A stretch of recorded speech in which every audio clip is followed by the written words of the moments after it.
Hey, salut à tous, bienvenue dans 30 jours pour apprendre Photoshop, présenté par James. Aujourd'hui, nous allons voir l'utilisation de l'outil Form. Donc, l'outil Form, qu'est-ce que c'est? On va voir ça tout de suite sur Photoshop. Nous voici donc sur Photoshop. L'outil Form, pour y accéder, on maintient le raccourci clavier U, comme ceci, et pour intervertir entre les différents outils, on maintient Shift U, comme ceci. Voilà. Donc on a divers outils formes. On a notamment l'outil forme à rectangle, rectangle arrondi, outil ellipse, polygone, trait et forme personnalisée. On va voir chacun d'entre eux un par un. Donc en ce qui concerne l'outil rectangle et l'outil ellipse, il n'y a pas de différence entre les deux. Donc à part que un est carré, l'autre est rond, tout simplement. Donc l'outil polygone et l'outil rectangle arrondi, on va voir ça un petit peu juste par là, juste après. Donc voilà, pour créer déjà mon outil rectangle, donc il me suffit de cliquer. Donc ici j'ai une barre d'options que vous connaissez tous maintenant. J'ai la possibilité de passer en mode pixel, forme ou tracé. Donc le mode que l'on va voir tout de suite c'est le mode forme. Donc j'ai la possibilité également de choisir des couleurs, donc des couleurs de fond, une couleur de fond, une couleur de contour, de définir la taille, enfin l'épaisseur du contour, là de choisir le contour si je veux un contour continu ou un contour pointillé. Donc ici, ce sont des options si je veux définir une taille à mon carré, une taille précise. Après là, j'ai des options qui permettent d'effectuer la superposition, l'alignement et tout. Là donc, une option qui me permet pardon, enfin des options qui me permettent soit de faire ma forme libre, de faire un carré, carré, taille fixe, définir des tailles fixes, donc taille proportionnelle, et là de créer à partir du centre. Donc en cochant ici, donc je peux créer à partir du centre. Donc voilà, c'est à partir du point de clic et non pas si par exemple j'avais décoché, donc là je pars de ce point là et je vais de ce côté. Voilà. Donc tout simplement je fais ma forme ici, donc je fais mon carré.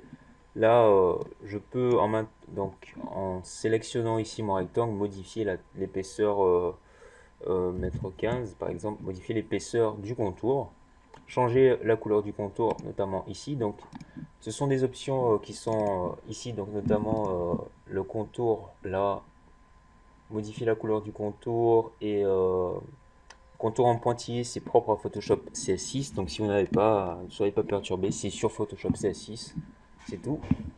Donc on a quelques options aussi un peu cachées, enfin entre guillemets, que je ne vais pas trop vous montrer. On va rester dans le global. Modifier la couleur du fond, par exemple ici également. Le contour, voilà, tout simplement. Euh, donc c'est à peu près tout. Donc je vais déjà vous parler des autres modes. Donc on a le mode tracé. Le mode tracé qui permet en fait de montrer le tracé de la forme. Donc lorsqu'on a des formes différentes, ça va permettre de faire des vecteurs et tout. Donc c'est assez intéressant. Donc ça apparaît ici dans le tracé. Donc j'ai déjà mon tracé qui est là, mon tracé de forme. Donc il faut savoir que ma forme, elle est sous forme de vecteur, hein, tout simplement. Donc j'ai aussi la possibilité, si par exemple je masque ceci, je change la couleur rouge. Voilà, donc avant de vous montrer tout ceci, donc je crée un nouveau calque. Ici, ma forme, étant donné que c'est un vecteur, je peux la redimensionner quasiment à l'infini. J'ai pas de souci au niveau de la pixelisation ni quoi que ce soit. Là, si je prends l'option pixel, donc ça va me créer un carré en pixel. Là, carré rouge. Et voilà, donc c'est juste purement pixel, ce n'est pas un vecteur. Comme contrairement à l'outil rectangle à la forme que j'ai réalisé ici, qui est un vecteur. Voilà. Donc on avait à peu près toutes ces options. Après le mode de fusion, donc vous connaissez déjà. Hein. Ça apparaît pour les pixels et pour juste pour les pixels. Voilà.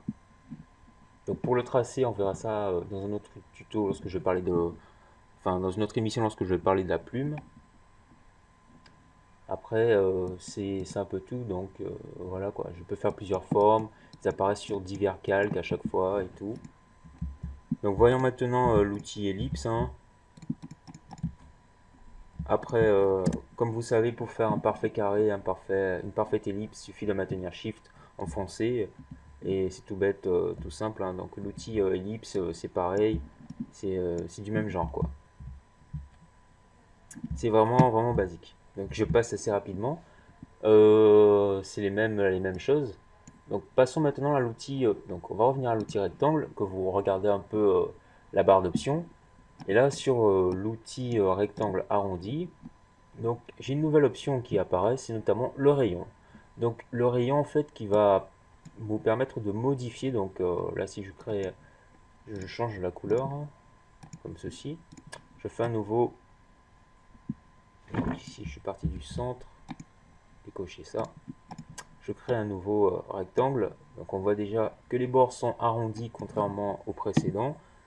Je mets 15, donc vous voyez une petite différence. Et si je mets 25, la différence est notoire, bien entendu. Donc je peux gérer l'angle, enfin le radius, le rayon des bords de mon carré. C'est assez intéressant. Donc si par exemple pour le web design ou autre, donc c'est assez intéressant. C'est assez intéressant pour le web design et créer des boutons, faire des choses dans le genre. Voilà. On peut passer à l'outil. Ici, l'outil polygone. Donc, l'outil polygone, c'est. Voilà, on peut faire un polygone, hein. Donc, je peux modifier le nombre de côtés qui apparaissent. Donc, mettre 5 côtés. Donc, plus je mettrai de côté, plus il devra être grand. Parce que sinon, je ne verrai pas le nombre de côtés de ce polygone. Après, les options sont les mêmes. Comme ceci, comme ceci. Voilà, les options sont identiques. Tout simplement. Et là, un dernier outil, l'outil trait, donc c'est juste pour faire un trait comme ceci. Donc il n'y a rien de spécifique en ce qui concerne l'outil trait.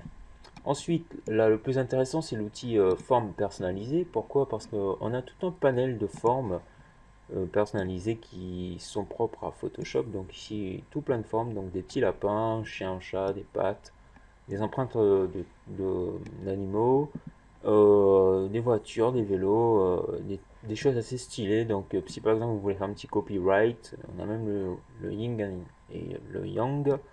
Voilà quoi, note de musique, un peu de tout, et ça c'est tout. C'est sympa. C'est sympa.